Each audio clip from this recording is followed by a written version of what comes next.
안녕하세요. 다 같이 하나님 앞에 머리 숙여 기도하겠습니다.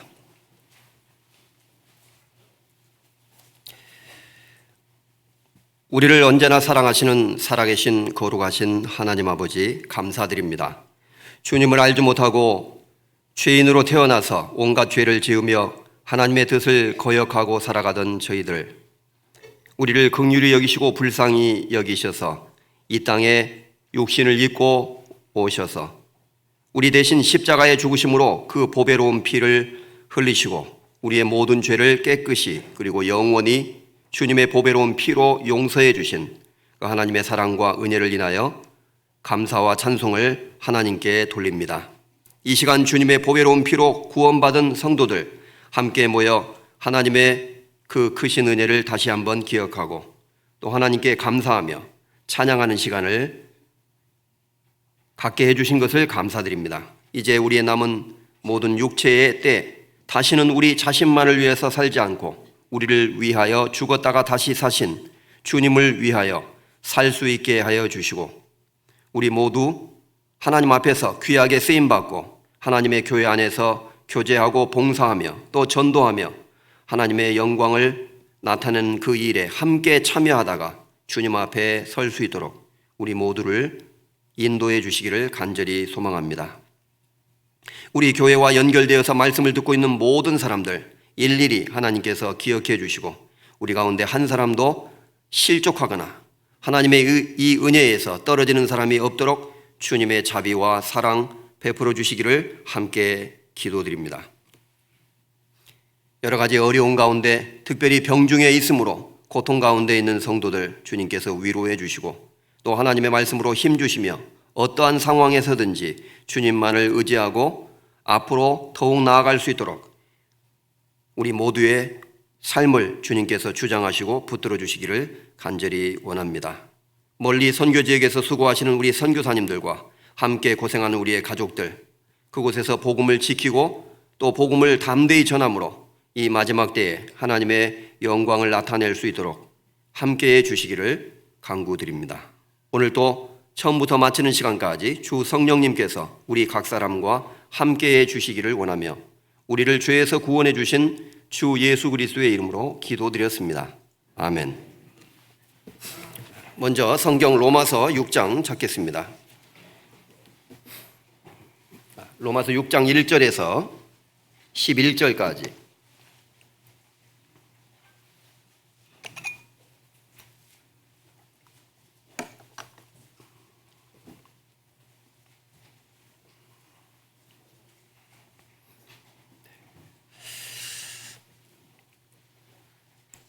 신약성경 246페이지 로마서 6장 1절에서 11절까지 조금 긴 본문입니다. 제가 소리를 내어서 낭독해 드리겠습니다.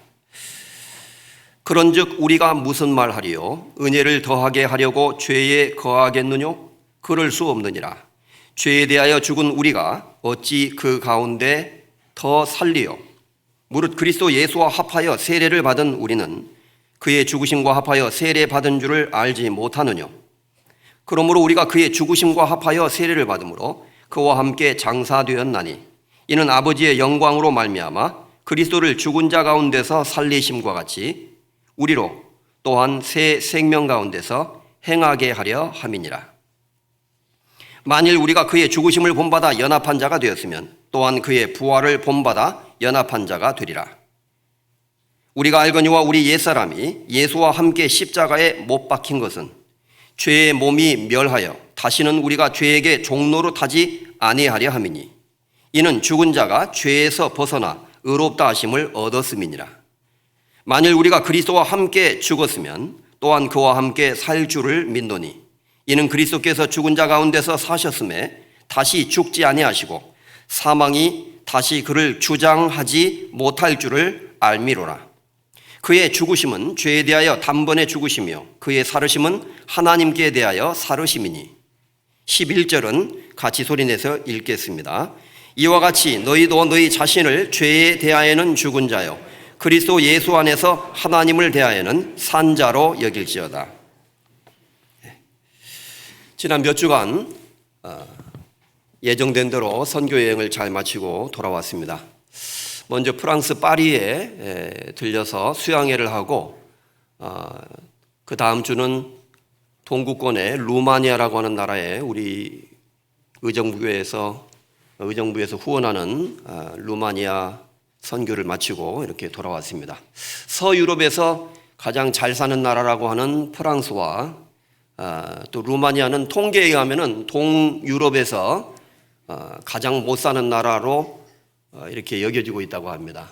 좀 외형적으로는 대조적인 두 나라를 방문하고 왔는데 어느 곳에든지 삶의 모습은 차이가 있지만 그래도 하나님을 찾는 사람들이 있다는 것은 분명한 사실인 것 같습니다. 프랑스 같은 나라는 영국, 프랑스, 이태리, 독일 이런 선진국들은 참 복음을 전하기가 굉장히 어려운 나라 중에 하나인데요. 최근에 프랑스에는 그래도 프랑스 현지인 청년들이 대여섯 사람 구원을 받아서 교제하고 있고 열심히 복음을 전하고 있습니다. 참 신기하더라고요. 여간에서는 특히 프랑스 사람들은 참 까다로운 사람들이라고 여겨져 있는데 우리 청년들이 구원을 받아서 열심히 교제하고 또 전도하려고 하는 그 모습은 앞으로 많은 가능성이 있다는 것을 저희들에게 보여주었고 또 더 많이 기도해야 되겠다는 그런 생각을 하게 되었습니다. 루마니아는 불가리아와 함께 동구라파에서 가장 경제적으로는 어려운 나라라고 하는데요. 놀랍게도 사람들은 굉장히 순수하고 또 하나님에 대한 나름대로의 강한 열정과 종교심을 가진 사람들이 생각보다 많이 있다는 것을 알게 되었습니다. 1990년대 초 미국에 있는 선교사들이 루마니아의 공산 정권이 무너진 이후에 복음을 전하겠다는 계획을 가지고 물밀듯이 가방 하나만 들고 미국 선교사들이 루마니아로 가서 복음을 전했는데요. 그래서 많은 교회들이 어쨌든 세워졌고 개신교로서 크리스찬이라고 하는 사람들이 상당히 많이 있는 것을 볼 수 있었습니다.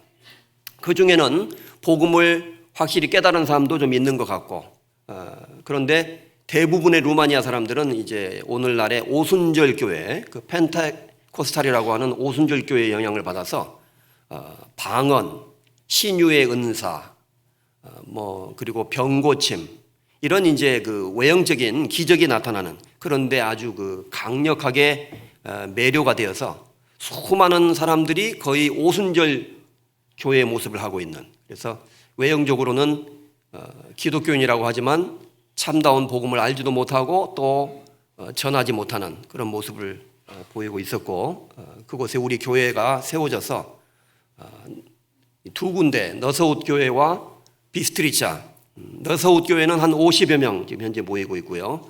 비스트리차 교회는 한 20명 정도 이렇게 모이고 있는데 양쪽에 다 이제 무한한 가능성을 가지고 있어서 앞으로 우리 의정부 교회가 동구라파에 새로 시작된 선교의 문이 루마니아에서 열렸다고 생각하고 함께 관심을 가지고 여러 가지 면에서 후원하고 기도하고 또 이렇게 한다면은 우리가 생각하는 것 이상 큰 귀한 역사가 동구권에도 나타날 수 있으리라고 생각을 하게 되었습니다. 많은 분들이 공통적으로 느낀 것은 육신적으로는 좀 가난하지만 대부분의 사람들의 마음은 굉장히 순수하다. 그리고 그들에게 복음을 전해줄 수만 있다면은 마음을 열고 쉽게 복음을 들을 수 있는 사람들이 생각보다 굉장히 많다는 것을 발견하게 되었고 추수할 것은 많고 일꾼이 적어서 참 걱정입니다. 그래서 앞으로 그곳에도 더 많은 선교사가 가야 될 것 같고 열심히 복음을 전한다면은 많은 영혼들을 건질 수 있는 그런 가능성을 이번에 보아서 하나님 앞에 더 많이 기도가 됩니다. 좀 더 나중에 자세하게 선교 보고를 좀 드릴 수 있는 시간을 가졌으면 좋겠고요. 이제 특히 우리 후원교회이기 때문에 루마니아 교회와는 좀 더 친밀하게 교제하면서 서로 또 소식을 공유하고 함께하는 가운데 우리 의정부 교회에서 많은 후원을 해 주셨으면 좋겠습니다. 또 선교여행을 마치고 충계 수양회와 그리고 전도인 수련회 계속 연이은 일정이 있어서 저희 전도인들과 함께 전도인 수련회까지 잘 참석하고 이제 돌아왔습니다. 오늘은 계속해서 하나님의 증거라는 제목으로 오늘 5번째 시간입니다. 오늘 로마서 6장의 본문의 말씀을 중심으로 1시간 더 성경을 공부하겠습니다. 그동안 우리가 배운 내용을 간단히 정리해 보면 하나님께서는 이 성경 속에 여러 가지 증거를 주셨는데, 첫째는 하나님 편에서 인간에게 하나님 자신을 증거하신 증거, 그 하나님의 증거가 이 성경 속에 나타나 있습니다. 여러 가지 측면을 통해서 하나님은 하나님이 어떠한 분이시고 어떻게 인간의 역사 속에서 일하고 계시는가를 하나님 편에서 인간에게 증거해 오셨고, 그 증거를 우리에게 나타내 주셨습니다. 그 증거를 우리가 듣고 복음을 들음으로 말미암아 그것을 믿고 받아들일 때 우리는 구원을 받게 되는 것이죠. 그 증거가 사람에게 나타났다 할지라도 그 증거를 받아들이지 않는 사람은 결국 하나님의 증거를 거부하는 죄를 범하게 되는 것이고, 그 거부하는 죄야말로 인간이 도덕적으로 짓는 어떤 죄보다도 가장 크고 무서운 죄가 될 것입니다. 죄에 대하여라 함은 저희가 나를 믿지 아니함이요 라는 말씀처럼 하나님의 증거를 믿지 않고 받아들이는 그 죄에 대해서 장차 하나님은 세상을 심판하시게 될 것입니다. 이제 그 증거를 받는 이는 하나님을 참되시다 하여 인쳤느니라. 그 증거를 받아들이는 사람은 하나님의 그 증거를 받아들이므로 하나님이 나에게 증거하신 모든 증거는 참되고 옳습니다, 맞습니다 라고 마음으로 확신하고, 그리고 인을 치듯이 그 사실에 대해서 분명한 마음의 확신의 증거를 갖게 된다는 것입니다. 이제 하나님의 증거를 받아들이는 우리의 마음속에 이루어지는 증거, 구원받은 성도들의 마음속에서 이루어지는 증거가 또 있습니다. 그리고 그 증거를 받아들이는 사람은 마음으로 증거를 받아들이는 것으로 끝나지 않고 그 마음의 생각과 생활까지 이제 변화되는 일이 있게 될 것이다.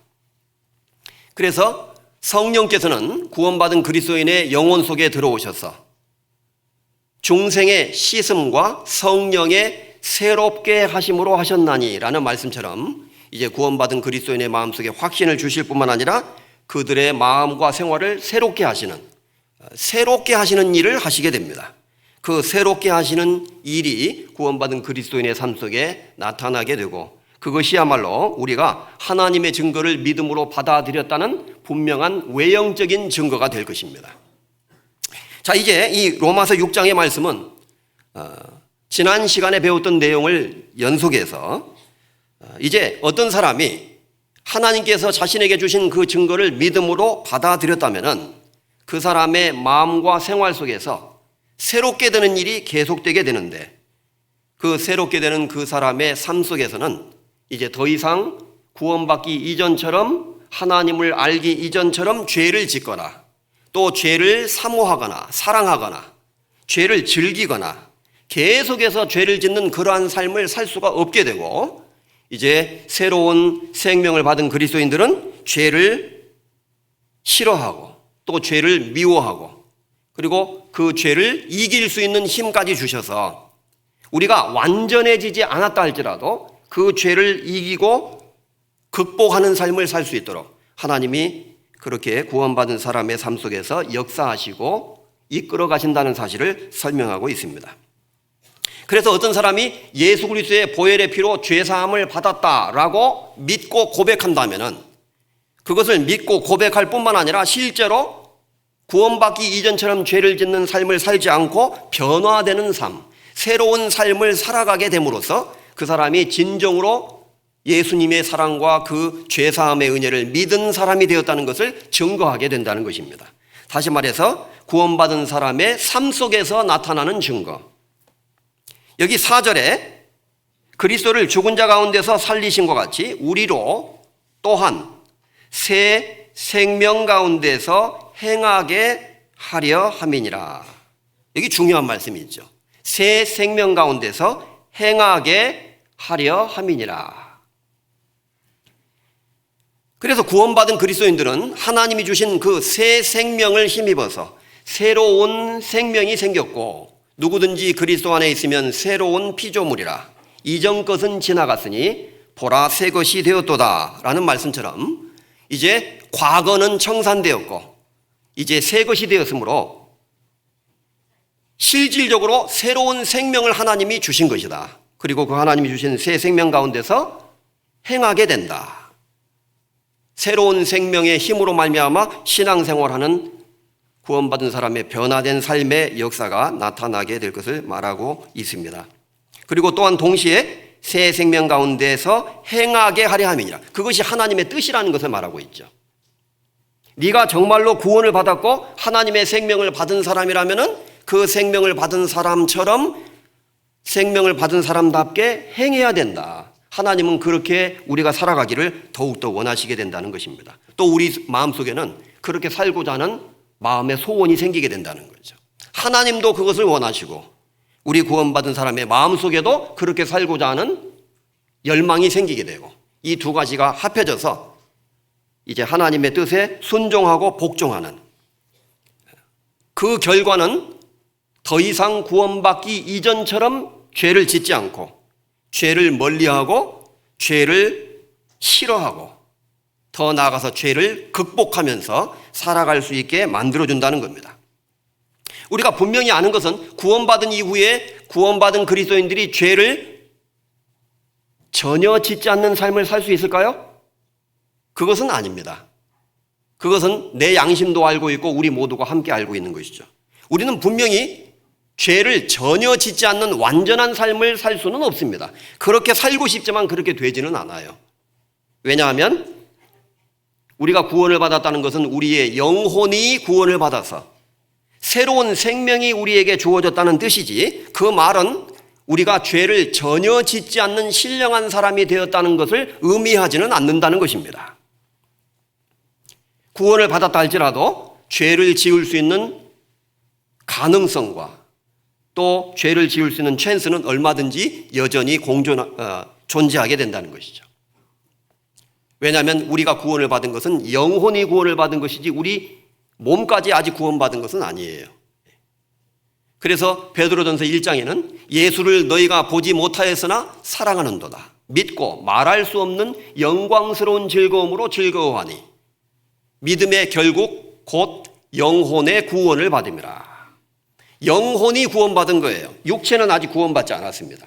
그래서 죄를 지을 수 있는 기질을 우리 육체는 그대로 가지고 있다는 것입니다. 성경은 이것을 분명히 우리에게 말씀하고 있는 것이죠. 그래서 어떤 사람이 나는 구원을 받았기 때문에 이제 죄를 전혀 짓지 않는 신령한 사람이 되었다라고 말한다면 그 말 자체는 성경적으로 모순이 있는 거예요. 그리고 그것은 영적인 교만에서 허영심에서 나온 말이 틀림이 없을 것입니다. 혼자 스스로 신령한 체하고 자기는 마치 거룩한 사람이 된 것처럼 이야기한다 할지라도 절대 그것은 사실은 아니라는 것입니다. 성경 어디에도 그렇게 말하고 있는 구절은 없습니다. 다만 우리는 우리의 영혼이 변화된 거예요. 그래서 베드로전서 1장에 또 똑같은 말씀에 너희가 진리를 순종함으로 너희의 영혼을 깨끗게 하여 거짓이 없이 형제를 사랑하기에 이르렀으니 그러므로 뜨겁게 피차 서로 사랑하라. 진리를 순종함으로 말은 하나님의 복음의 진리를 거부하지 않고 믿음으로 받아들였다. 믿고 구원을 받았다는 것을 진리로 순종했다. 진리를 순종했다. 이렇게 표현하고 있는 겁니다. 진리를 순종함으로 하나님의 진리의 복음을 마음으로 받아들임으로 너희의 영혼을 깨끗게 하여 거짓이 없이 형제를 사랑하기에 이르렀으니 첫째, 영혼이 깨끗게 됐습니다. 육체는 깨끗게 된 게 아니에요. 믿음의 결국 곧 영혼의 구원을 받음이라. 그러니까 영혼이 구원을 받고 영혼이 깨끗게 된 것이지 육체까지 깨끗게 된 것은 아니라는 겁니다. 여전히 죄를 지을 수 있는 가능성과 기질은 남아 있습니다. 그리고 거짓이 없이 형제를 사랑하기에 이르렀으니 그 결과 영혼이 깨끗게 된 결과는 형제자매들을 진심으로 거짓이 없이 사랑할 수 있는 마음을 갖게 만들어준다는 겁니다. 그래서 구원받고 나면은 그렇게 나가고 싶지 않았던 교회도 스스로 가고 싶은 생각이 들고 읽고 싶지 않았던 성경도 읽고 싶은 마음이 생기고, 다른 사람의 영혼에 대해서 불쌍히 여기는 마음도 생기게 되고, 구원받지 않은 사람들에게 이 복음을 전해야 되겠다는 그 마음까지 하나님이 생기도록 만들어 주신다는 겁니다. 신기한 마음의 변화가 있는 거예요. 어떤 사람이 구원을 받았다고 말하면서 하나님의 말씀에 대한 열망도 전혀 없고, 성경도 전혀 읽고 싶은 마음도 없고, 교제에 참여하고 싶은 마음도 전혀 없고, 교회 와서 무엇인가 자신도 뭐라도 하면서 봉사하고자 하는 마음도 전혀 없고, 죄도 옛날처럼 똑같이 죄를 짓고 싶고, 좀 이상하다 그 말입니다. 그것은 정상이 아니라는 거예요. 그러한 일은 있을 수가 없다는 것입니다. 우리가 완전해지지 못했다 할지라도 분명 새로운 변화가 나타났다는 것을 성경은 이야기하고 있죠. 그래서 선한 양심이 하나님을 향하여 찾아가는 것이라. 육체의 더러운 것까지 제하여진 것은 아니지만 선한 양심이 하나님을 향해서 찾아가는 것이라. 하나님을 향해서 나아갈 수 있는, 찾아갈 수 있는 새로운 변화가 생긴 거예요. 분명 그것이 구원받은 사람의 마음속에는 있게 됩니다. 그래서 주일 아침 우리가 눈 뜨자마자 교회를 생각하면서 하나님의 말씀을 배우기 위해서 여기 온 것은 바로 무엇인가가 나를 이 자리로, 하나님의 말씀을 듣는 이곳으로, 하나님의 말씀을 사모하는 곳으로 나아가도록 이끌어 주었기 때문에 우리가 이 자리에 온 것이죠. 여기 어떤 사람이 억지로 마지못해서 어쩔 수 없어서 체면상 와 있다면은 이 자리에 앉아 있는 것 자체가 고역일 겁니다. 그리고 그것은 정말 그 사람에게는 괴로움이겠죠.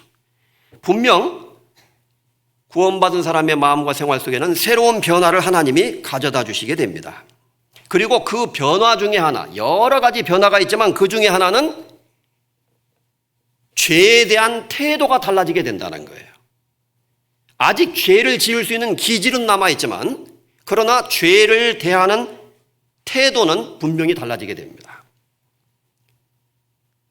성경은 분명히 말하죠. 구원받은 그리스도인들도 여전히 죄를 지을 수 있는 가능성을 가지고 있다고 말합니다. 그래서 우리의 육체는 아직 구원을 받지 않은 거예요. 그래서 빌립보서 1장에는 두렵고 떨림으로 너희의 구원을 이루라 라고 말씀하심으로써 이것은 구원이 완전하지 않기 때문에 내가 노력해서 구원을 이루어야 된다는 말이 아니라 구원받은 이후의 생활에 대한 구원을 말하는 것이죠. 그래서 이미 우리가 잘 알고 있는 대로 영혼 구원, 생활의 구원, 그리고 주님이 오실 때 우리의 몸이 변화되는 우리의 몸의 구원, 이 성경에는 세 종류의 구원이 있습니다. 이미 영혼의 구원을 받은 사람은 그리스도인의 삶 속에서 두렵고 떨림으로 구원을 이루라. 지옥 갈까봐 두려워서라는 뜻이 아니라 구원을 받은 그리스도인으로서 내가 합당하게 살지 못할까봐, 그리고 하나님 앞에서 합당하게 살지 못함으로 하나님을 근심케 해드릴까봐, 죄를 또 지음으로 구원받지 않은 사람처럼 내가 실수함으로써 구원받은 사람으로서의 명예를 실추시킬까봐 하나님 앞에서 조심해야 된다는 겁니다.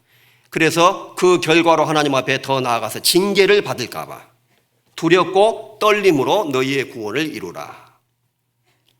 구원받은 이후에 생활 속에서 이루어지는 구원, 구원받은 사람답게 살아가는 것을 말하고 있는 것입니다. 그래서 성경은 분명 구원받은 그리스도인들이 죄를 지을 수 있는 가능성은 가지고 있다고 말합니다. 자, 그런데 그 말은 그렇다고 해서 우리가 죄를 지을 수 있는 가능성을 가지고 있다고 성경이 말하고 있다고 해서 죄를 지어도 상관없다고 말하고 있느냐? 그것은 아니다. 이것을 지금 여기 로마서 6장에서 말하고 있는 것입니다. 우리의 육체 속에 죄성까지 하나님이 제거하신 것은 아니다. 우리의 영혼이 구원을 받았다고 해서 그 말은 죄를 계속해서 지어도 상관없다는 말이냐? 그것은 아니다. 바로 이것을 이야기하려고 하는 것입니다.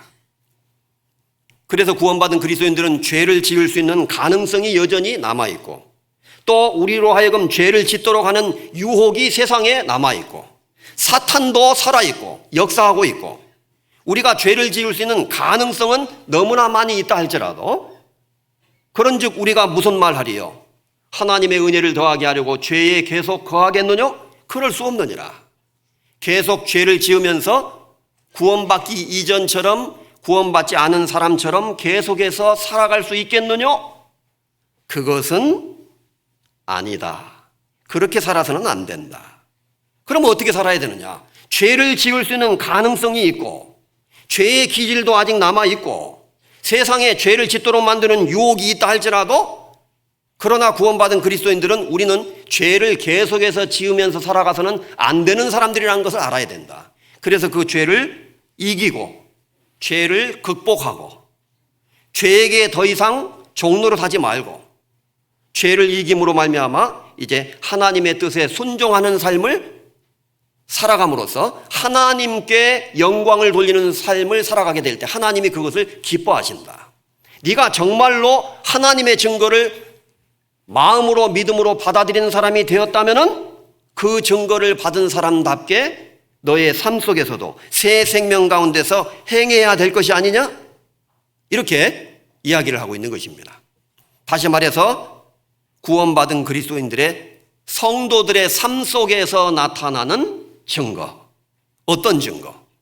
죄가 있지만 죄를 이기고 죄를 극복하고 죄에게 끌려가지 않고 죄를 이기고 하나님께 자신의 삶을 드리는 순종하는 삶을 살아가는 그리스도인의 모습이야말로 그 사람이 진정으로 구원받았다는 증거가 될 것이다. 그리고 하나님은 그것을 원하신다. 이것을 말씀하고 있습니다. 자, 이것을 이야기하기 위해서 이런 전체적인 내용을 설명하는 것이 로마서 6장인데 6장 1절에 죄송합니다. 이렇게 시작이 됩니다. 6장 1절 2절입니다. 그런즉 우리가 무슨 말 하리요? 은혜를 더하게 하려고 죄에 거하겠느냐? 그럴 수 없느니라. 죄에 대하여 죽은 우리가 어찌 그 가운데 그 다음 뭐라고 그랬죠? 더 살리요. 구원받은 사람이 어찌 죄를 지을 수 있으리요? 그 말의 의미는 두 가지가 있습니다. 어떻게 죄를 지을 수가 있어? 절대 그런 일은 있을 수 없을 거야. 이런 의미도 될 수 있지만 성경에서는 그런 의미로 말한 적이 없다는 겁니다.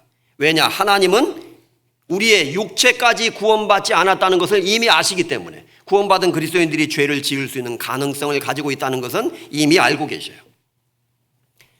그래서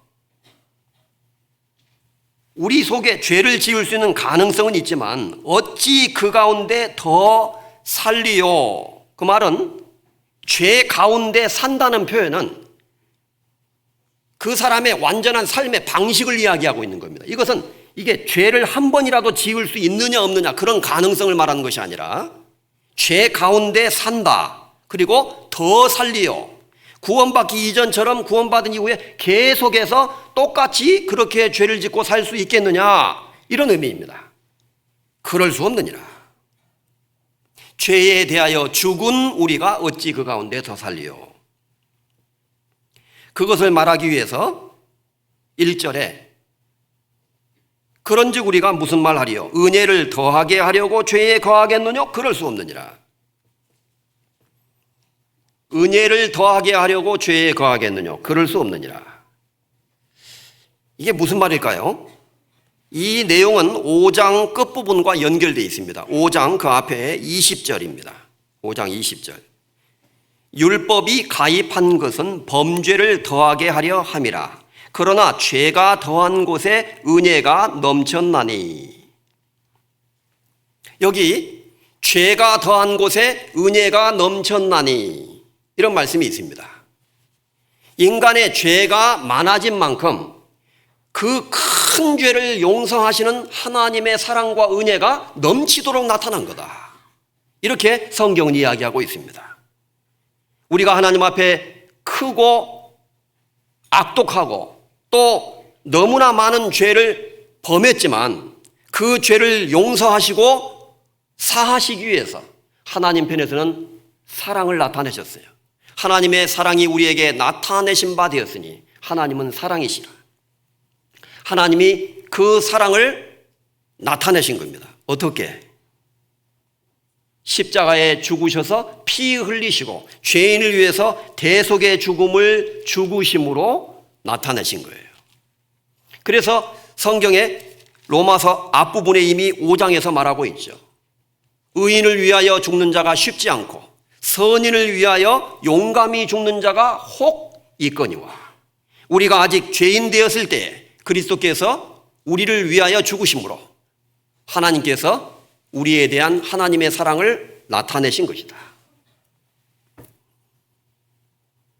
세상에서 의로운 사람을 위해서 죽는 것도 쉽지 않고 선한 사람을 위해서 용감히 대신 죽어주는 사람도 혹 있거니와. 어쩌다가 그런 사람은 있지만 죄인을 위해서, 마땅히 죽어야 될 죄인을 위해서 죽는 사람은 거의 없다. 그러나 그리스도께서는 우리가 죄인 되었을 때에 그리스도께서 우리를 위하여 죽으신 것이다. 그것은 하나님이 우리와 같은 죄인을 얼마나 사랑하신다는 것을 나타내신 것이다. 하나님께서 우리에게 대한 자기의 사랑을 십자가의 죽으심으로 나타내신 것이다. 우리의 죄가 넘치는 만큼 하나님의 사랑과 은혜도 넘치게 나타난 것이다. 이렇게 5장 20절에 이야기를 하고 있습니다. 그렇다면 어떤 사람이 이런 논리를 가질 수가 있다는 거예요. 우리 인간의 죄가 크고 넘치게 나타난 만큼 하나님이 그 죄를 용서하시기 위해서 큰 일을 하셔서 하나님의 은혜도 크게 나타나셨으니, 그렇다면 하나님의 은혜를 크게 나타나게 하려면 인간이 죄를 조금 지으면 하나님이 큰 은혜를 나타내시기가 어렵지 않습니까? 그러니 하나님이 큰 은혜를 나타내시도록 하기 위해서는 우리 인간도 죄를 좀 크고 많이 짓는 것도 필요하겠군요. 그런가? 어떤 집에 진짜 말 안 듣는 자식이 있는 거예요. 자네는 왜 그렇게 부모 속을 썩이는가? 부모님이 평생 자네 때문에 속 썩고 고생하고 눈물을 흘리고 그걸 알지 못하는가? 이제 좀 철 좀 들게. 나이가 지금 몇인가? 아직까지 부모님 그렇게 속을 썩이고 그렇게 살아가면 되겠는가? 그건 모르시는 말씀입니다.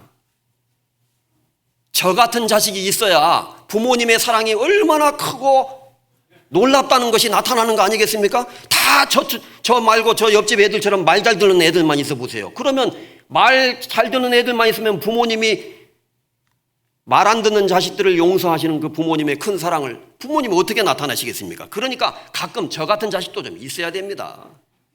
그래서 저는 부모님의 사랑이 얼마나 크고 지극하다는 것을 사람들에게 나타내기 위해서 제가 지금 이렇게 못되게 살고 있는 겁니다. 제가 못되게 살아야 우리 부모님은 저 같은 자식을 또 용서해 주시고 또 용서해 주시고 그렇게 할 것이니 아마 그 부모님의 사랑이 사람들에게 설명되는 거 아니겠습니까? 그것은 말도 안 되는 궤변이라는 겁니다. 이런 식의 논리가 된다는 거예요. 그래서 성경은 우리에게 말합니다. 우리가 무슨 말 하리요? 은혜를 더하게 하려고. 죄가 넘친 곳에 하나님의 은혜가 넘쳤다고 해서 하나님의 은혜를 넘치도록 나타내기 위해서 내가 죄를 더하고 죄를 더 많이 짓는다는 말이 되느냐? 그건 말이 안 된다. 지금 그것을 이야기하고 있습니다. 그런즉 우리가 무슨 말 하리요? 은혜를 더하게 하려고 죄에 거하겠느냐? 그럴 수 없느니라. 죄에 거하겠느냐? 이 말은 계속해서 죄를 지으면서 구원받기 이전처럼 그렇게 똑같이 살아갈 수 있겠느냐? 그럴 수는 없는 거다. 그래서 구원받은 그리스도인은 구원받은 이후에 죄를 계속 짓잖아요. 그러면 사실은요, 자기가 괴로워서 못 견뎌요. 마음에 갈등이 생기고 양심의 가책이 생겨서 못 견딥니다. 그렇게 살 수가 없도록 돼 있는 거예요.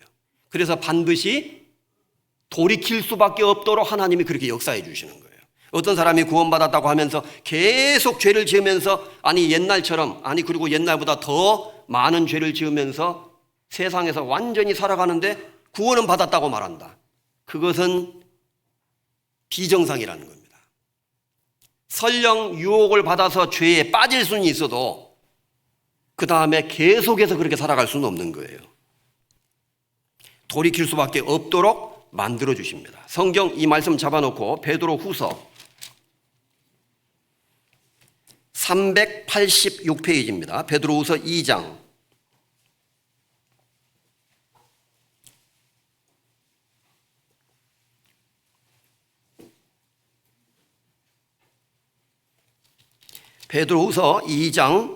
20절 21절입니다.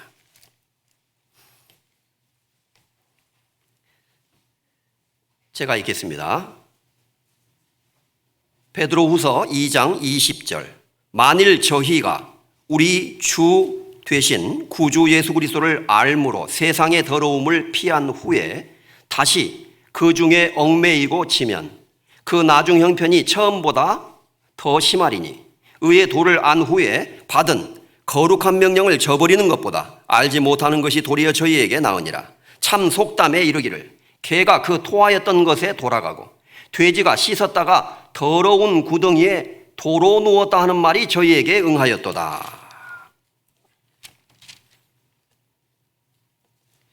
어떤 사람들이 우리 구주 예수 그리스도를 알므로, 여기 몰랐다고 말하지 않고 알았다고 표현했어요. 알므로 세상의 더러움을 피한 후에 다시 그 중에 얽매이고 쥐면 그 나중 형편이 처음보다 더 심하게 될 것이다.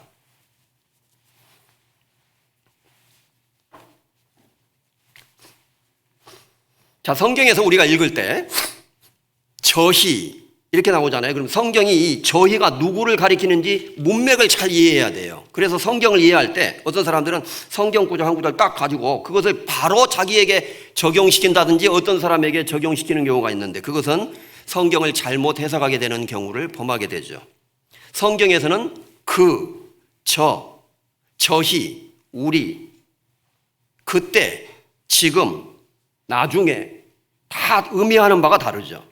여기서 저희는 2장 1절부터 또한 민간에 거짓 선지자들이 일어났었나니 라고 시작되면서 하나님의 복음을 말한다고 하면서 실제로는 거짓 복음을 전하는 거짓 선지자들과 또 하나님을 믿는다고 말하면서 실제로는 거듭나지 않은 사람들, 가짜 그리스도인들에 대해서 이야기하고 있는 겁니다. 지금 이것은 어떤 구원받은 사람이 구원받은 이후에 다시 죄를 범하는 경우에 대해서 말하는 것이 아니라 저희 거듭나지 않았으면서도 거듭난 사람인 것처럼 말하면서 실제로는 거듭나지 않은 거짓된 그리스도인들에 대해서 이야기하고 있는 것입니다. 그래서 특별히 거짓 선생들에 대해서 이야기하면서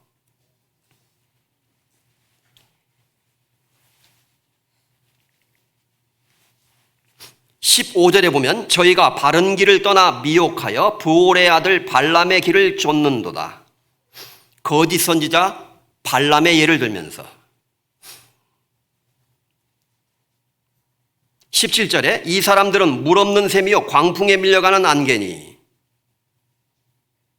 그리고 19절에 저희에게 자유를 준다 하여도 자기는 멸망의 종들이니. 20절에 만일 저희가 우리 주 되신 구주 예수 그리스도를 알므로 세상의 더러움을 피한 후에 다시 그 중에 얽매이고 지면 그 나중 형편이 처음보다 더 심하리니. 이건 거듭나지 않은 사람을 이야기하고 있는 거예요.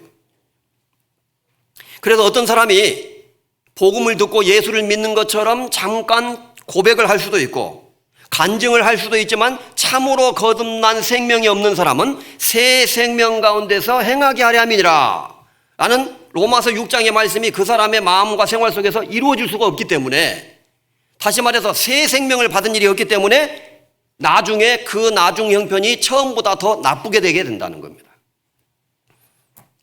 어떤 사람이 교회에 조금 나오다가 다시는 교회 안 나온다고 하고 교회 나갔어요. 그리고 이제 마음대로 죄를 짓고 옛날보다 더 나쁘게 살아요. 구원받기 이전보다 더 훨씬 죄를 많이 짓고 그렇게 산다고 해봅시다. 그 사람이 구원을 받았는데 잘못돼서 그렇게 된 것이 아니라 사실은 처음부터 구원을 받은 사람이 아니기 때문에 그렇게 살아가게 된다는 거예요. 참 속담에 이르기를 개가 그 토하였던 것에 돌아가고 돼지가 씻었다가 더러운 구덩이에 도로 누웠다 하는 말이 저희에게 응하였도다. 개나 돼지는 본성적으로 더러운 것을 좋아하는 짐승입니다. 그러니까 돼지는 깨끗이 목욕시켜가지고 향수 뿌려봤자요, 가다가 시궁창 만나면 다시 글로 들어가 버려요.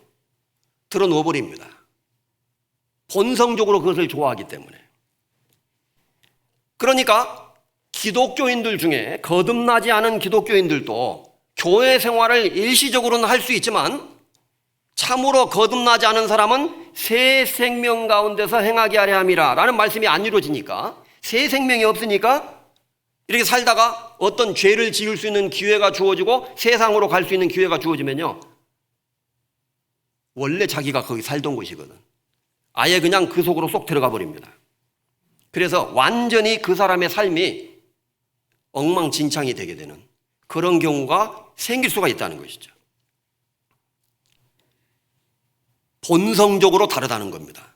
그래서 거듭난 사람은 비둘기와 같은 생명을 가지고 있는 사람이고, 거듭나지 않은 사람은 까마귀처럼 더러운 것을 좋아하고 시체 썩은 것을 좋아하는 까마귀처럼 세속적이고 거짓되고 더럽고 타락되고 추악되고 악하고 그런 것을 본성적으로 더 사모하게 된다는 거예요.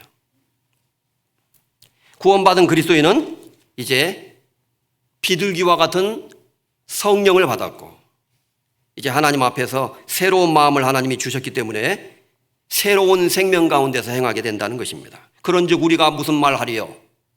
은혜를 더하게 하려고 죄에 거하겠느냐? 그럴 수 없느니라. 죄에 대하여 죽은 우리가 어찌 그 가운데 더 살리요?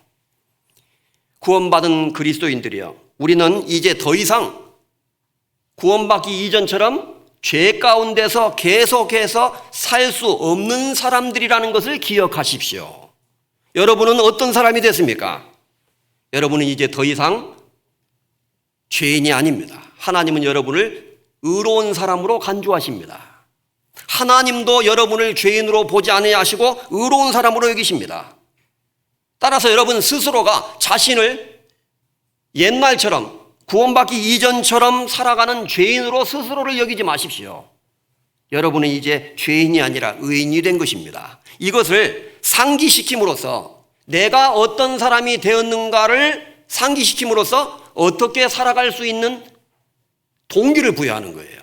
그래서 6장 11절에, 로마서 6장입니다. 다시 돌아가 보겠습니다.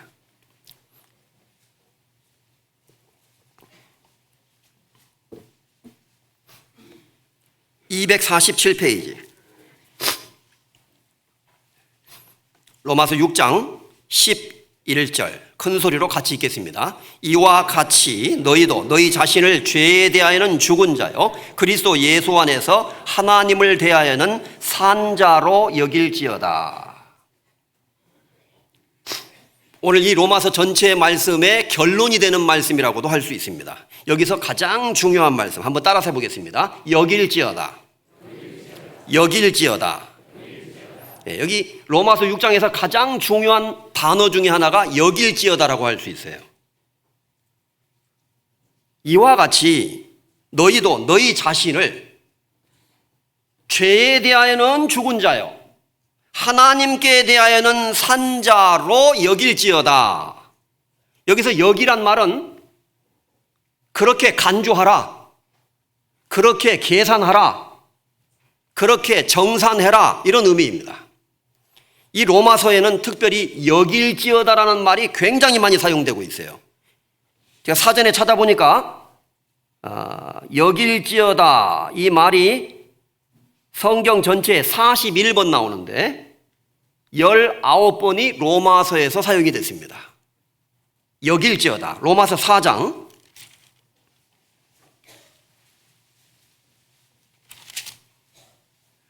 4절입니다. 일하는 자에게는 그 삭을 은혜로 여기지 아니하고 빚으로 여기거니와. 여기 여긴다고 나오죠. 일을 아니할지라도 경건치 아니한 자를 의롭다 하시는 이를 믿는 자에게는 그의 믿음을 의로 여기시나니. 의로 여기시나니.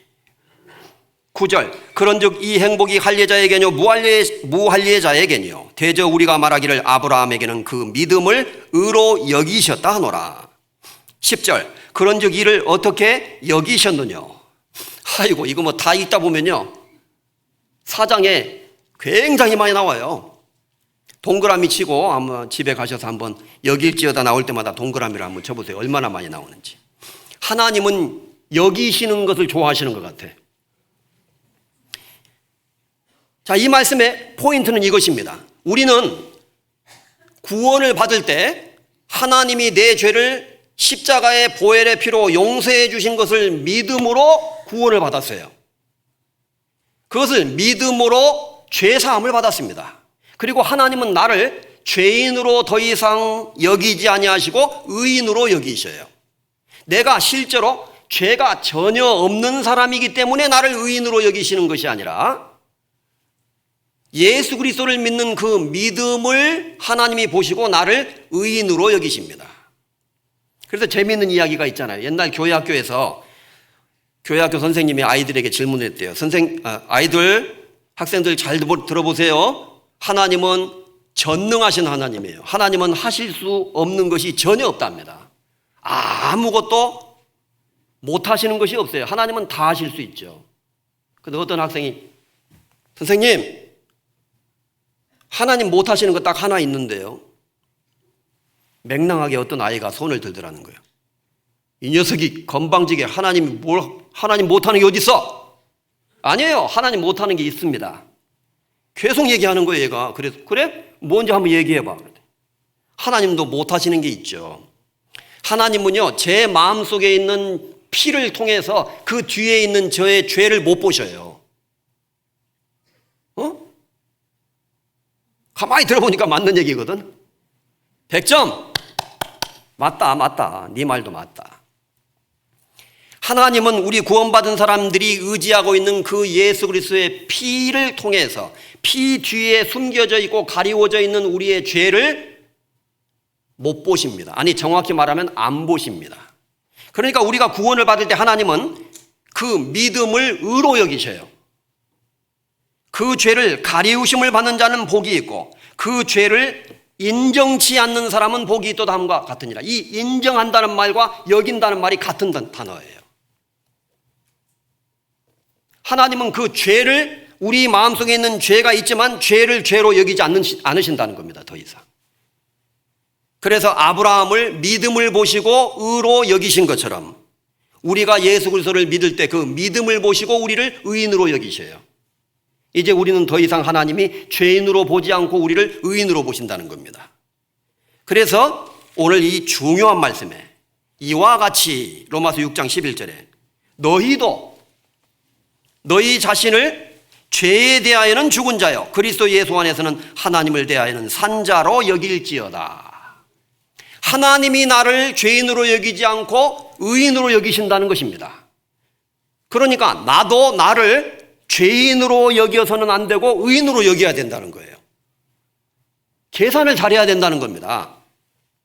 그래서 성경 사전에 찾아보면 이 여길지어다라는 원래 헬라어 성경의 단어가 회계장부 용어라고 돼 있어요. 회계장부 용어. 영어로 쉽게 번역한 단어를 보면 카운트, 요즘에 많이 사용하는. 그 없던 것으로 카운트해. 이렇게 말하죠. 그 카운트라는 단어가 바로 사용되고 있어요. 그래서 영어의 어떤 번역은 여긴다는 단어를 카운트로 번역을 했습니다. 오늘 우리가 이제 바자회를 하잖아요. 바자회 했는데 이제 어떤 부서에서는 원래 예상한 것보다도 돈이 더 많이 남았어. 이상하네. 원래 예상했던 보다도 잉여 자금이 생겼어요. 하다 보면 막 계산이 복잡하잖아요. 아무리 세도 이게 계산이 안 되는 거예요. 제가 옛날에 청년 때 수양에서 접수를 한번 맡은 적이 있었거든요. 그날 접수 한 번 하고 제가 몸살 나서 들어 놓아버렸어요. 왜냐하면 이게 수양회비하고 사람 하는데 안 맞아요. 몇천 원이 빵꾸가 나는데 이게 아무리 계산해도 안 맞습니다. 아무리 맞추려고 해도 안 맞는 거예요. 나중에 어르신 한 분이 오셔서 그건 기초 비용으로 계산하면 돼. 그리고 남는 돈이니까 빼가지고 재료 비용으로 딱 계산하고 딱 맞춰가지고 정산해줘서 저는 이제 끝났죠. 어떤 경우에 그렇게 계산해 이렇게 말하는 경우 있잖아요. 그래서 우리가 회사에서도 이렇게 자금을 쭉 이렇게 경리가 쭉 정리하다가 도저히 계산이 안 되면 재료 구입 비용으로 정산해버려 그냥. 부장님이 그렇게 얘기하신다고요. 그러면 그쪽으로 딱 정산해서 거기다가 딱 써서 넣으면은 그 비용은 재료 구입 비용으로 계산이 돼버리는 거예요. 그런 의미라는 것입니다.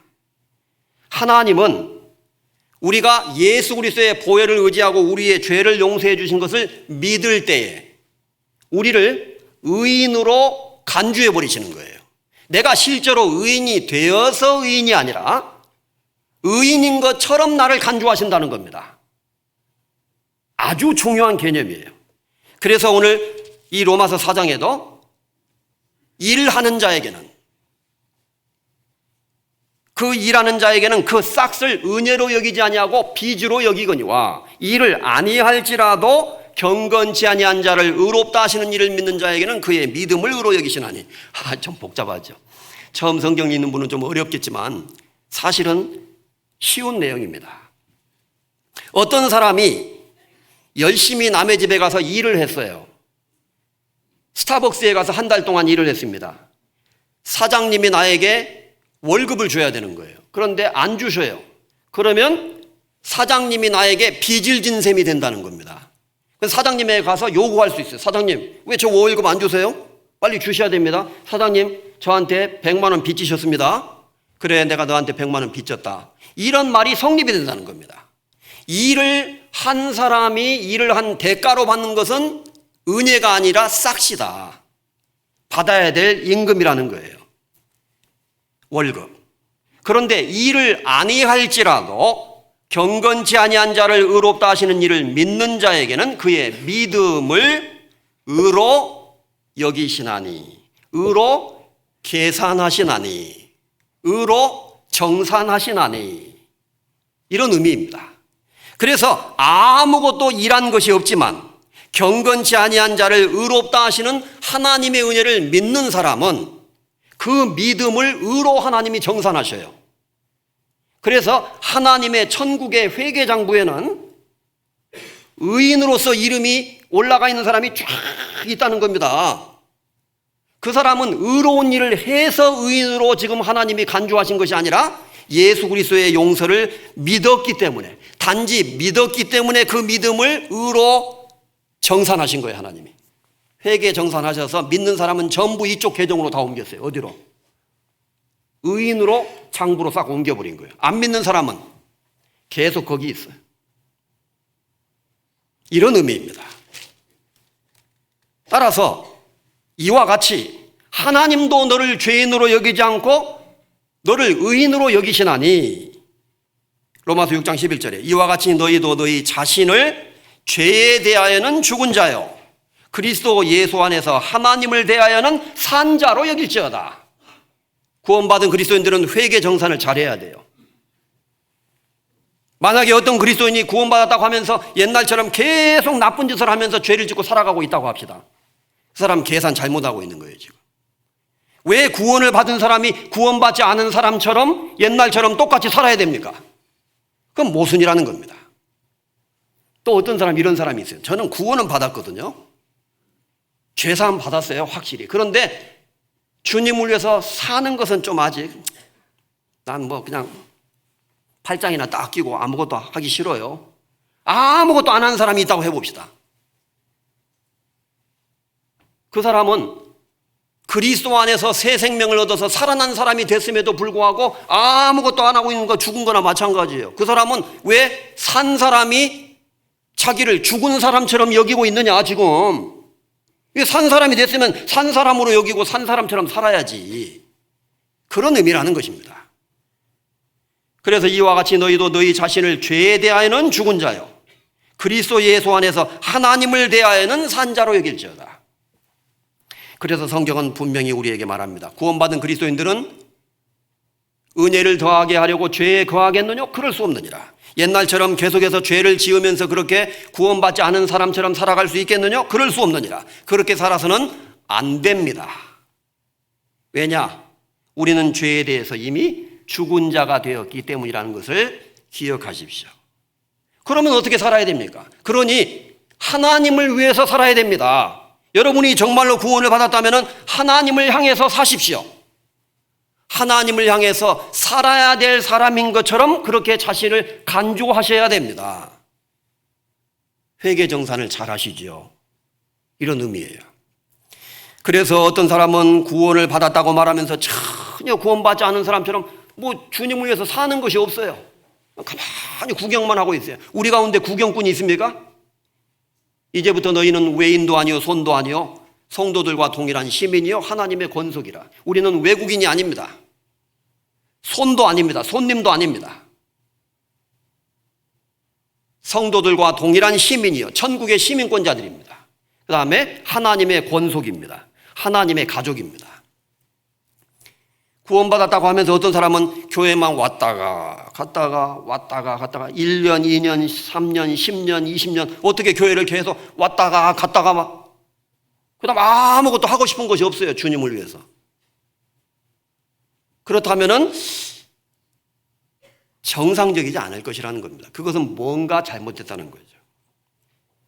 구원받은 그리스도인의 마음속에는 새 생명 가운데서 행하게 하려 하심이라. 하나님은 새 생명 가운데서 행할 수 있게 하시고 그 새 생명을 주셨어요. 그렇게 사시도록. 그래서 우리는 죄에 대하여는 죽은 자요 의에 대하여는 산 자로 여길지어다. 그것을 말하기 위해서 2절부터 4절까지는 우리가 침례받을 때, 구원받은 이후에 침례를 받지 않습니까? 침례받을 때 이루어진 사실을 설명하고 그것을 구원받은 그리스도인들의 마음속에 상기시킴으로써 우리가 죄에 대하여는 죽은 자요 하나님을 대하여는 산 자로 여기면서 그렇게 살아야 되는 이유를 설명하고 있습니다. 2절부터 읽겠습니다. 6장 2절 로마서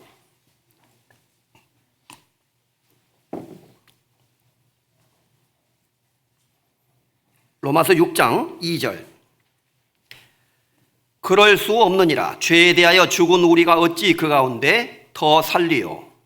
무릇 그리스도 예수와 합하여 세례를 받은 우리는 그의 죽으심과 합하여 세례를 받은 줄을 알지 못하느뇨. 그러므로 우리가 그의 죽으심과 합하여 세례를 받음으로 그와 함께 장사되었나니 이는 아버지의 영광으로 말미암아 그리스도를 죽은 자 가운데서 살리신 것 같이 우리로 또한 새 생명 가운데서 행하게 하려 함이니라. 5절. 만일 우리가 그의 죽으심을 본받아 연합한 자가 되었으면 또한 그의 부활을 본받아 연합한 자가 되리라. 6절. 우리가 알거니와 우리 옛사람이 예수와 함께 십자가에 못 박힌 것은. 여기 아주 복잡하게 다양한 표현으로 많은 말씀이 기록되어 있습니다. 그런데 이 말씀은 한 가지 사실을 이야기하고 있어요. 그런즉 우리가 무슨 말하리요? 은혜를 더하게 하려고 죄에 거하겠노뇨? 그럴 수 없느니라. 그 내용을 먼저 1절에 딱 못 박아 놓고 그것을 부연 설명하는 거예요. 지금 쭉 부연 설명하는 겁니다. 구원받은 그리스도인들은 은혜를 더하게 하려고 계속 구원받은 이후에 구원받기 이전처럼 죄에 거할 수 있겠습니까? 그럴 수 없습니다. 왜 그럴 수 없냐 하면은 이러이러한 이유 때문입니다. 이렇게 설명을 하고 있는 거예요. 한 가지를 이야기하고 있습니다. 우리는 구원받은 이후에 구원받기 이전처럼 계속해서 똑같은 삶을 반복해서는 안 된다는 것입니다. 죄를 극복하고 죄를 짓고자 하는 욕심도 있고 유혹도 있고 사탄의 역사도 계속되지만 그것을 이기고 극복해서 승리하는 삶을 살아가야 됩니다. 왜 구원받은 사람이 자신을 죄인처럼 여기고 그렇게 살아갑니까? 우리는 이미 죄에 대해서는 죽었고 의에 대해서 그리고 하나님께 대해서 살았다는 사실을 기억하십시다. 그리고 우리 자신을 산자로 여기십시다. 이렇게 이야기하고 있는 것입니다. 그래서 그것을 2절에서는 죄에 대해서 죽었다. 3절에서는 똑같은 내용을 예수와 합하여 세례를 받았다. 그것을 구체적으로 말하면 예수의 죽으심과 합하여 세례를 받았다. 4절에서는 예수와 함께 장사되었다. 5절에서는 그의 부활을 본받아 그의 죽으심을 본받아 연합한 자가 되었고 그의 부활을 본받아 연합한 자가 되었다. 6절에서는 우리 옛사람이 예수와 함께 십자가에 못 박혔다. 다양하게 이야기했어요. 한마디로 이것은 죽었다는 것을 말합니다. 지금 죽었다. 그걸 말하려고 하는 거예요. 죄에 대하여 죽은 우리가 어찌 그 가운데서 살리요. 죽었다는 한 가지 사실을 죽었다. 예수와 함께 세례받았다. 그것을 구체적으로 말하면 예수님의 죽음과 함께 세례를 받았다. 더 구체적으로 말하면 예수님과 함께 장사됐다. 그것을 또 다른 말로 말하면 예수와 함께 연합했다. 5절에. 그것을 또 다른 말로 말하면 6절에 예수와 함께 십자가에 못 박혔다. 자, 그럼 생각해 보십시다. 2절과 3절에는 예수님과 함께 세례받았다고 말했고 6절에는 예수님과 함께 십자가에 못 박혔다고 말했어요. 우리가 언제 예수님하고 함께 세례받았죠? 나 예수님하고 세례받은 적 없는데 함께. 갈라디아서 2장 20절에 내가 그리스도와 함께 십자가에 못 박혔나니 그렇게 분명히 말씀하고 있는데 나는 십자가에 예수님과 언제 못 박혔죠? 무슨 뜻일까요? 이것은 의미적으로 그렇다는 뜻이에요. 의미적으로. 우리가 실제로 예수님이 요단강에서 침례받을 때 예수님과 함께 침례받은 적은 없었습니다. 예수님이 십자가에 못 박혀 죽으실 때 예수님과 함께 못 박힌 적도 없었습니다. 그런데도 성경은 구원받은 그리스도인은 예수님과 함께 세례받았다고 말하고 또 예수님과 함께 십자가에 못 박혔다고 말합니다. 뭘 말할까요? 우리의 영적인 위치를 말하는 거예요. 의미적으로 볼 때 우리는 예수님과 함께 세례받은 것이고 예수님과 함께 십자가에 못 박힌 거나 마찬가지라는 것입니다. 따라서 우리는 예수님과 함께 같이 살아야 된다. 예수님이 죄에 대하여 죽고 의에 대하여 살으신 것처럼 구원받은 그리스도인들도 죄에 대하여는 죽고 하나님께 대하여는 살아야 된다. 이것을 지금 이야기하려고 하고 있습니다. 자, 그래서 첫째, 예수님과 함께 세례를 받았다. 두 번째는 예수님과 함께 십자가에 못 박혔다. 예수님과 함께 언제 어떻게 우리가 세례를 받았을까요? 여러분, 예수님이 요단강에서 세례 받으신 장면을 생각하시기 바랍니다. 요단강에서 세례 요한이 침례를 주고 있을 때 예수님이 오셨어요. 침례를 받으러 오셨습니다. 세례 요한이 말했습니다. 예수님, 제가 어떻게 예수님에게 세례를 줄 수 있겠습니까? 예수님이 저를 세례 주셔야 맞는 것이 아닙니까? 요한이 이렇게 예수님에게 말했습니다. 그때 예수님이 요한에게 말했죠. 아니다. 우리가 이와 같이 하여 모든 의를 이루는 것이 합당하니라 하고 그것을 허락해서 세례 요한이 예수님을 침례를 주고 예수님이 요단강에 들어가셔서 물속에 들어가셨다가 나오셨다고 되어 있어요. 이때 하늘에서 하나님의 음성이 들렸고 성령이 비둘기와 같은 모습으로 강림하시는 사건이 있었죠. 예수님은 말씀하셨습니다. 아니다. 이와 같이 하여 우리가 모든 의를 이루는 것이 합당하니라. 어떻게 하여? 예수님이 침례를 받아야만 하나님의 의가 이루어진다는 거예요. 하나님의 뜻이. 그것은 장차 예수님이 십자가의 죽음과 부활을 통해서 이루실 일을 예수님의 침례 사건을 통해서 모형으로 미리 보여준 것이었습니다. 예수님은 침례를 받으실 이유는 딱 한 가지 그것밖에 없었어요. 예수님이 훗날 나의 받을 세례가 있다고 말씀하신 적이 있었는데 그 세례는 바로 십자가에 죽으실 것을 말하고 있었던 거예요. 예수님은 벌써 요단강에서 세례 받으셨어요. 그런데도 또 받아야 될 세례가 있다고 말씀하셨습니다. 그럼 뭘 말합니까? 십자가 위에서 죽음의 고통을 겪으실 것을 세례받는다고 말씀하신 거예요. 그러니까 예수님이 요단강에서 침례를 받으신 것은 장차 십자가 위에서 받을 세례를 미리 모형으로 보여준 거예요. 자, 예수님의 침례에는 두 가지 사건이 두 가지 의미가 담겨져 있습니다. 여러분 쉽게 생각하시면 됩니다. 침례를 받을 때 물속으로 들어가죠. 그 다음에 나옵니다. 물속으로 들어가는 것은 죽음을 가리켜요. 물속에 들어가면 숨을 못 쉬잖아요. 그래서 어떤 사람은 침례 받을 때 막 안 들어가려고 그래. 그럼 막 침례 주는 분이 막 밀어 넣어요. 왜? 이거 죽어야 되니까. 의미가 중요한 거예요.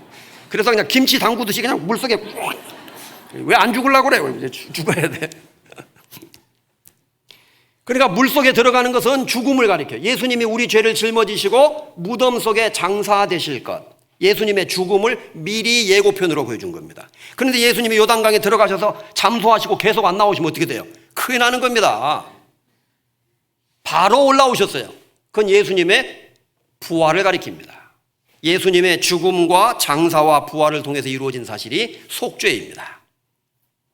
그러면 우리는 왜 침례를 받나요?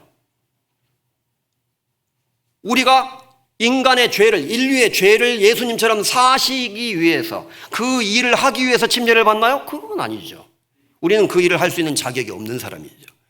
그렇다면 구원받은 그리스도인들은 왜 세례를 받습니까? 예수님의 그 죽음과 부활에 내가 세례를 받음으로 나는 예수님의 죽음과 부활이 내 죄를 영원히 용서하신 사건이었다는 것을 믿습니다 라는 믿음의 표현으로, 그것을 믿음으로 받아들인다는 뜻으로 세례를 받는 거예요. 그리고 그 세례의 의미는 연합입니다. 연합. 예수님과 내가 연합된다. 다시 말해서 예수님의 죽음이 내 죽음이 되고, 예수님의 장사가 내 장사가 되고, 예수님의 부활이 내 부활이 되었습니다 라고 믿음으로 나는 인정합니다, 이렇게 표현하는 것이 있다는 거예요. 그래서 성경에는 침례는 사람을 구원하지는 못합니다. 침례 받음으로 우리 죄가 사해지는 건 아니에요. 그러나 믿음으로 복음을 받아들이는 사람은 침례를 통해서 그 믿음을 표현하는 것이죠. 그래서 예수님이 십자가에 죽으시고 무덤에 장사되실 때 나도 죄인으로서의 나는 장사됐고, 예수님이 사흘 후에 부활하실 때 나는 새로운 피조물로 새롭게 부활했고, 예수님의 죽음이 내 죽음, 예수님의 장사는 내 죽음, 그리고 예수님의 부활도 내 부활이 되었습니다 라고 믿음으로 믿고 받아들인다는 표현이라는 거예요. 그렇기 때문에 이것이 성스러운 중요한 의식입니다. 그 침례 의식을 통해서 죄가 사해지는 것은 아니지만, 죄사함을 믿고 받아들인 사람은 침례를 받음으로써 자신의 믿음을 표현하는 의미가 있는 겁니다. 그래서 죄송합니다. 제가 약간 감기 기운이 좀 남아있어서 거의 끝물인데요. 콧물만 좀 나와가지고. 예. 예. 옛날에 의정부에 김정부라는 유명한 깡패가 있었어요. 김정부가 의정부 교회에 와가지고 성경 강연에 참석해서 복음을 깨달아 버렸습니다. 구원을 받았어요. 유명한 깡패였어요. 그런데 이 김정부가 갑자기 자기가 변화가 생겼잖아요. 그리고 이게 마음을 주체를 못하는 거예요. 그래서 그대로 깡패 동료들한테 가면 놀랄까 봐 일단 해외여행을 다녀왔어요. 선교여행을 따라갔다 왔어요. 그리고 난 다음에 한참 시간이 지난 다음에 깡패 친구들과 동료들에게 부고장을 보냈어요. 김정부 사망, 그리고 몇 월 며칠 해가지고 장례식을 한다고 부고장을 보낸 거예요. 그 다음에 다른 한편의 깡패들에게는 생일 축하 파티를 한다고 또 엽서를 보낸 거예요. 그래서 이제 그 쉽게 말하면 그 장소로 이제 그날 아침이 돼가지고 다 모였어요. 쫙 모였는데 조금 있다가 깡패 김정부가 딱 나타나는 거예요. 이 사람 죽었다고 해가지고 우리가 문상하러 왔는데, 그 안쪽에 있는 사람, 이 사람 생일 파티 한다고 하는데 진짜 나타났구나, 이렇게 생각했다는 겁니다. 그러더니 김정부가, 그 깡패가 다른 사람에게 한 가지 명령을 하니까 김정부하고 똑같이 생긴 밀랍 인형을 하나 가지고 나오는 거예요. 똑같이 생겼어요. 요즘으로 말하면 AI를 만들었다고 해봅시다. 그러더니 땅 구덩이를 파고 거기다 묻으라는 거예요, 그 인형을. 그리고는 사람들에게 말했습니다. 여러분, 여기 있는 이제 깡패 김정부는 더 이상 깡패가 아닙니다. 옛날 김정부 깡패는 오늘 내가 여러분 보시다시피 죽었습니다, 오늘. 그래서 제가 그 장례식 하려고 여러분들 초청한 겁니다. 저는 옛날의 김정부가 아닙니다. 난 의정부 교회 가서 구원 받았어요, 말씀 듣고. 이제부터 내가 크리스찬으로서 살렵니다. 사람들이 깜짝 놀란 거예요. 와. 그리고는 묻어버렸어요. 그리고 사람들에게 말했습니다. 여러분, 오늘은 저의 장례식이기도 하지만 저의 생일 축하 파티이기도 합니다. 옛날에 깡패로서의 저는 이제 죽었고 나는 이제 장사됐으니까 더 이상 나한테 깡패 생활 같이 하자고 찾아오지 마세요. 나는 이제 더 이상 깡패가 아닙니다. 내가 아직도 뭐 못된 기질은 남아있고 욕도 잘하고 화도 잘 내고 그럴지는 모르겠지만 난 더 이상 깡패는 아닙니다. 나는 예수님하고 약속했습니다. 더 이상 깡패 생활 안 하기로. 그래서 오늘 내 인형을 여기다 묻는 겁니다. 나는 죽었습니다. 이렇게 말했다고 해봅시다. 그리고 나머지 사람들에게는 오늘이 내 생일입니다. 이렇게 말을 했다고 해보죠. 그와 같은 의미가 있다는 거예요. 실제 깡패 김정부가 죽은 것이 아니라 죽은 셈이 되었다는 것을 사람들에게 강력하게 나타내기 위해서 그렇게 할 수도 있겠죠. 지어낸 얘기예요. 제가 그렇게 생각을 해본 거예요. 어린아이들에게 이거 설명하려면 어떻게 설명하겠어요? 우리가 예수와 함께 세례를 받았다. 그죠? 오늘 교사 선생님들은 오전에 설교가 있는데 이렇게 설명을 했죠. 예수님의 인형 하나 오고 내 인형 하나 오고 두 개를 딱 묶어서 여기 물통을 하나 만들어 놓고 거기다가 쑥 집어넣다가 다시 꺼낼 수 있겠죠. 여러분, 우리는 예수님과 함께 세례 받은 겁니다. 예수님이 죽으실 때 우리도 죽은 거예요. 그리고 예수님이 부활하실 때 우리도 부활했답니다. 그러니까 구원받은 그리스도인은 새로운 사람이 됐으니까 옛날처럼 그렇게 죄를 짓고 살아가면 안 됩니다. 하나님은 그걸 원치 않으셔요. 이렇게 아이들에게는 설명할 수가 있겠죠. 그래서 이 말씀은 우리가 예수와 함께 세례를 받았다. 그의 죽으심과 합하여 세례를 받았고 그의 부활하심과 합하여 우리가 또 세례를 받은 거다. 우리는 죄인으로서의 나의 삶은 끝났고 나는 죽었고 이제 나는 부활했다. 우리로 하여금 하나님은 새 생명 가운데서 행하게 하시기를 원하신다. 5절에는 우리가 그리스도를 본받아 연합한 자가 되었다. 그리고 6절에는 우리가 우리 옛사람이 6절 우리가 알거니와 우리 옛사람이 예수와 함께 십자가에 못 박힌 것은 죄의 몸이 멸하여 다시는 우리가 죄에게 종로로 타지 아니하려 함이니. 이렇게 말함으로써 우리는 이제 예수님과 함께 십자가에 못 박혔다. 예수님과 함께 죽었다. 예수님과 함께 세례받았다. 예수님과 함께 장사되었다. 예수님과 함께 다시 살아났다. 예수님과 함께 십자가에 못 박혔다가 부활했다. 이렇게 성경은 말함으로써 이제 우리 구원받은 그리스도인이 누구인가, 나 자신이 하나님 앞에서 누구인가에 대해서 정확히 기억을 하라는 거예요. 왜 구원받은 사람이 구원받지 않은 사람처럼 그렇게 죄를 짓고 옛날처럼 살아가려고 하느냐 그 말입니다. 그건 안 된다. 11절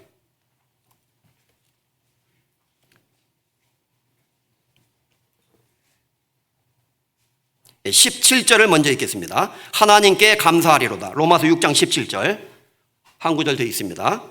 하나님께 감사하리로다. 너희가 본래 죄의 종이더니 너희에게 전하여 준 바 교훈의 본을 마음으로 순종하여 죄에게서 해방되어 의에게 종이 되었느니라.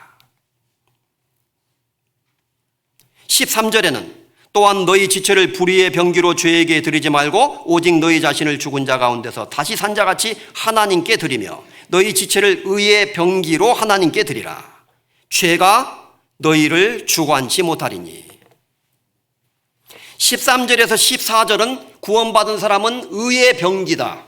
15절에서 22절까지는 구원받은 사람은 의의 종이다. 두 가지 사실을 말하고 있습니다. 의의 병기. 이 병기라는 말이 instrument 이렇게 번역되어 있는데 죄의 도구 그런 뜻이에요. 그러니까 구원받기 전에는 죄를 짓는 도구로 우리가 우리 몸을 사용했다면 구원받은 이후에는 이제 의의 병기, 의를 위해서 살아가는 도구가 되어야 된다는 겁니다. 똑같은 바이올린 하나를 교회에서 찬양대원이 사용하면 하나님의 영광을 위해서 사용하는 도구로 쓰임을 받게 돼요. 똑같은 바이올린을 저기 술집 캬바레에서 뽕짝을 그 뭐라고 하죠? 카바레에서 세속적인 노래를 연주하는 도구로 바이올린을 사용하면은 그 똑같은 바이올린이 하나는 세속적인 음악을 사용하는 그 악기로 사용이 되게 되죠. 무엇을 위해서 그것을 사용하냐에 따라서 삶의 방향이 결정된다는 거예요. 구원받은 그리스도인들은 하나님의 영광을 위해서 살아가는 도구로 자신을 드려야 된다. 의의 병기로. 그리고 우리는 더 이상 죄의 종이 아니라 의의 종이다. 따라서 우리는 우리가 누구인가, 나는 어떤 사람인가를 확실히 기억해야 된다는 겁니다. 남은 생에 우리가 하나님의 영광을 위해서 교회 안에서 우리가 함께 교제하고 함께 봉사하고 함께 복음을 전하고 구원받은 그리스도인들이 이 거룩한 무리 가운데 함께 할 때 하나님이 우리를 의의 도구로, 의의 병기로 사용을 해 주셔요. 또 우리가 이 가운데서 함께 교제할 때 더 이상 죄를 위해서 열매 맺지 않고 하나님의 영광을 위해서 열매를 맺는 하나님께 복종하고 하나님께 순종하는 사람으로 우리를 만들어 주십니다. 우리는 죄인이 아니라 의인이라는 사실을 기억해야 되겠고, 죄의 병기로 우리 자신을 드리지 않고 의의 병기로 우리 자신을 하나님께 드려야 된다는 것을 기억해야 되겠습니다. 그리고 우리는 더 이상 죄의 종이 아니에요. 그래서 죄가 우리를 주관할 수가 없습니다. 이제 우리의 주권은 의의 종이기 때문에 주님께 있습니다. 주님이 우리를 소유하셔요. 우리를 다스리셔요. 따라서 우리는 죄에 대하여는 죽은 자요, 그리스도 예수 안에서 하나님께 대하여는 산 자로 여길지어다. 여기 중요한 오늘 말씀을 같이 생각해 보면서 하나님을 대하여 우리가 산 자라는 사실을 꼭 기억하고 살았으면 좋겠습니다. 그것이 우리가 참으로 구원받은 그리스도인들이고 하나님의 자녀가 되었다는 증거가 될 것입니다. 같이 기도하시겠습니다. 주님 감사합니다. 주님을 알지 못하고 죄만 짓고 살아가던 어리석었던 저희들, 우리의 고집대로 우리의 생각대로 하나님을 거역하고 살아가던 저희들을 불쌍히 여기시고 우리의 죄를 주님의 보배로운 피로 깨끗이 씻으셔서 우리를 거룩하게 하시고 우리를 의롭다 하시며 이제 하나님의 자녀로 삼아주신 그 하나님의 사랑과 은혜를 인하여 감사와 찬송을 드립니다. 이제 우리의 남은 모든 생에 다시는 구원받기 이전처럼 죄를 반복하지 않고 하나님께 순종하며 순종의 종으로, 의의 종으로 우리 자신의 몸을 하나님께 드릴 수 있도록 우리 모든 그리스도인들의 삶을 주관해 주시기를 간절히 소원합니다. 우리 중에 누구든지 자기를 위해서 죽지도 않고 자기를 위해서 살지 않고 오직 하나님을 위해서 살다가 죽는 우리 모두가 될 수 있도록 인도해 주시옵소서. 우리 의정부교회 하나님의 거룩하신 말씀 위에 더욱 세워주시고 성도들 성령의 교통하심으로 우리를 붙잡아 주시고 인도해 주시기를 간절히 소원합니다. 모든 것을 주님께 의지하면서 우리를 죄에서 구원해 주신 우리 주 예수 그리스도의 이름으로 감사하며 기도드렸습니다. 아멘.